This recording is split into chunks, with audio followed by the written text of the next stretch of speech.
Our text for this morning comes from the prophet Isaiah, who is speaking to a people oppressed, downtrodden, not knowing whatever happened to God, on the banks of the rivers of Babylon, where they were sitting down and they were weeping because they had a hard time remembering, after 70 years in captivity, who they were and whose they were. And so the prophet comes to them in their captivity and reminds them. It's almost like he takes their face in his hands and says, "Have you not known? Have you not heard? Has it not been told to you from the foundation of the universe? The Lord is the everlasting Lord, the maker of everything. And kingdoms rise and kingdoms fall, and presidents come and presidents go.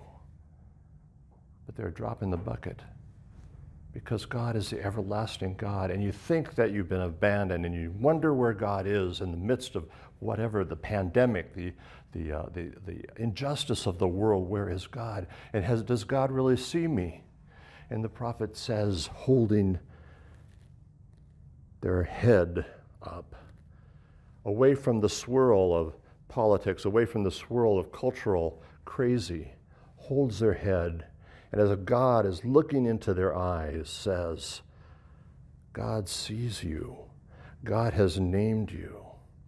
You have his eyes. You bear within you God's very breath." It's an amazing moment of remembering, calling to remember who you are.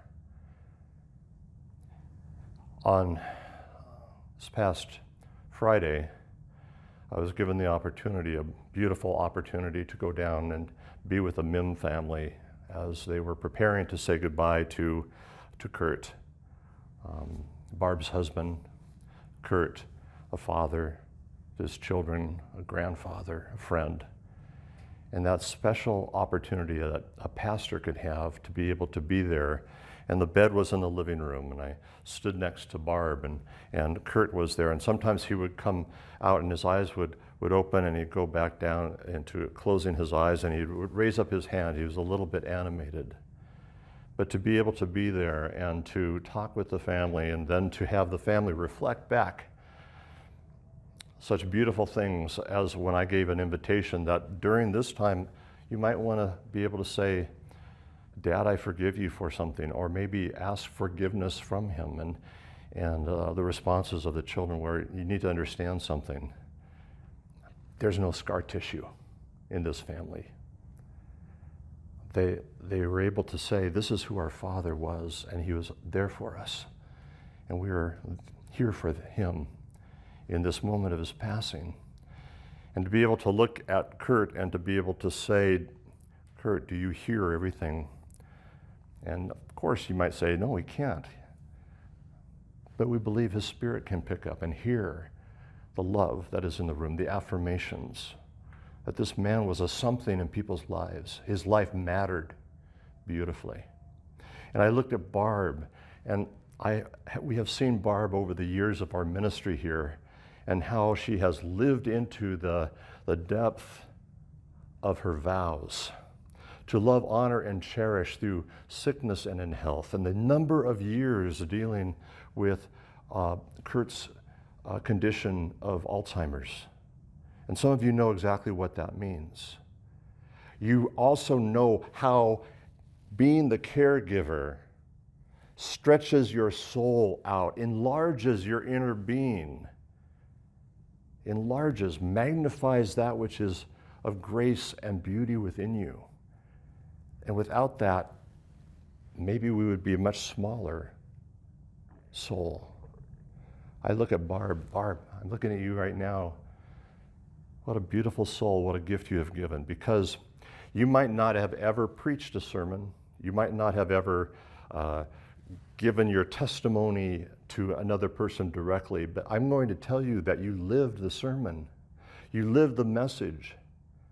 And when I would look at you and how you would care for Kurt, and I know because my own father had Alzheimer's.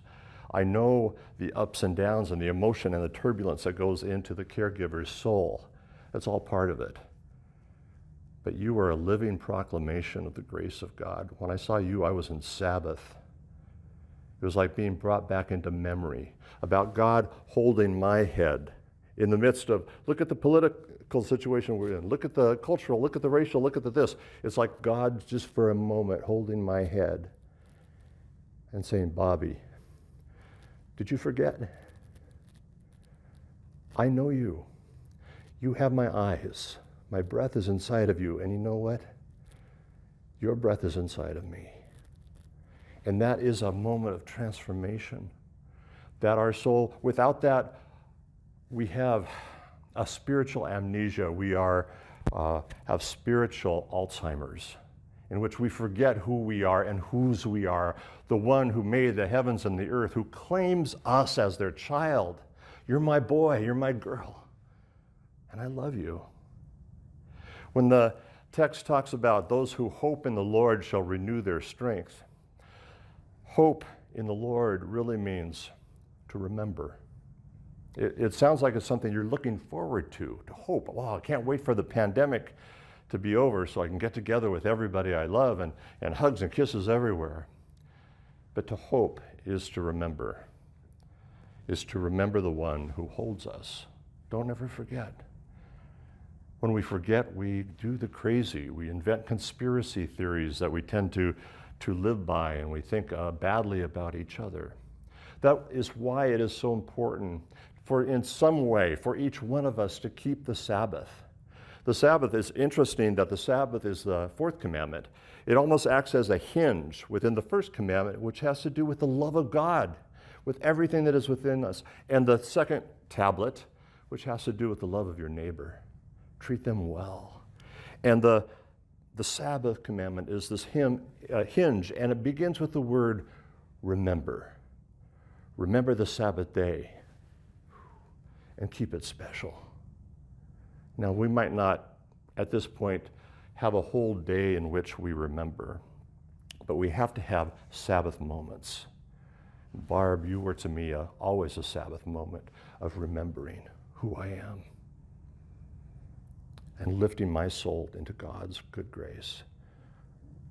And we need to be able to have our head, just like your parents might have done when you were thinking about running away from home or you're upset. They would just hold your head until you looked into their eyes and they would say, I love you. Remember who you are. And so the invitation for us, even on this day, this very cold morning, is maybe for some of us to get in our cars and to come down to this church and partake in this meal, which our forebears have eaten, partaked in, and has been the cause of so much healing, which began with the words as Jesus invited his friends, unmasked, invited his friends to an upper room. And then he got to the point of the meal, he looked at them all, and he took the bread, and he says, as much as you eat this, remember me. As much as you drink this cup, remember. Remember. Amen.